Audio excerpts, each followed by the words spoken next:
Yeah, sustainability is not anymore something that comes after the process. It's not a commodity you put after the process, but sustainability is key in the beginning of the concepts, and that is bringing better architecture in general. Public architecture comes as a result of public competitions. And public competitions in architecture means that the decision is not based only in economic or time factors, but also in quality architecture factors. And that creates better architecture than the one which is only based on money and time. And this is what we see here.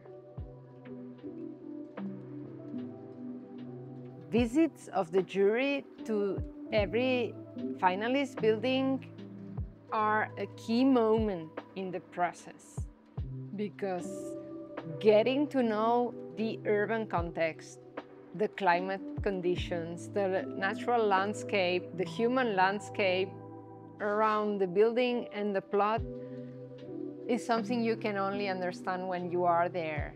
And architecture is a site-specific discipline.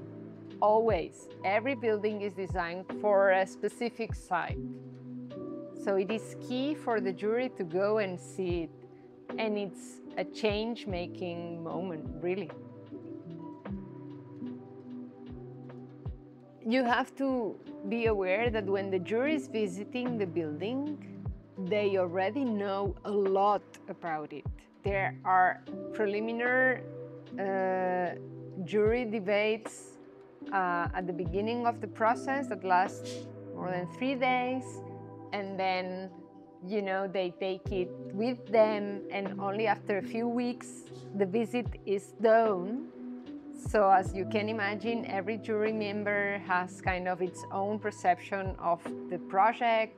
They might have read about it, seen videos they already discussed with other jury members about the question marks they had about the project. And then when we go and visit, it's like this aha moment, like, this is exactly what I expected, or this is, oh my God, this was not what I expected, or oh my God, this is incredible. Yeah, probably visiting this building was this moment of silence. Everybody like, it really has everything I was looking for in this project. Maybe silence was a surprised silence. Yes, the architects are in the site when we go, and they are showing us the building together with the client, developer, or director of the institution, or the person, the manager who's running the building. But also we have time to speak to the people just being there or working there. So we have the opportunity to really get a 360 understanding of the project. I think professionally, it's one of the highest distinctions for sure, because we work very hard as organizers on the transparency and the neutrality of the process, and we work very hard with help of institutions like CAMP to disseminate and make transparent the process, the reasons for the jury to award, and the opportunity to everyone to see the projects, know the projects, and create its own opinion, which is okay. So that's what makes it very distinctions, the transparency of the process, I think. Then, in terms of what does it mean for the architects as professionals winning this award, of course, they have this money award.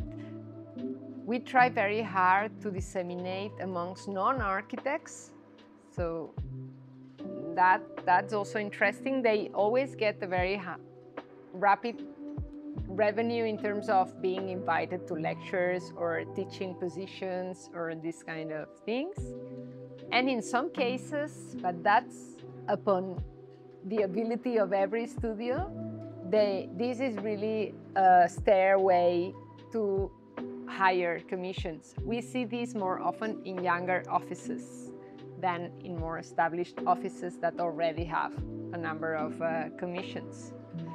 We're not here to support exactly the architects, but architecture. So our main concern is to reach wider audiences in this architecture conversation. As the secretary of the jury, I don't have a vote in the juries. Now you have. I have to train myself to be kind of very neutral and wait for the jury decisions. So I would 100% follow the choice of the study pavilion and the library in Barcelona, for sure.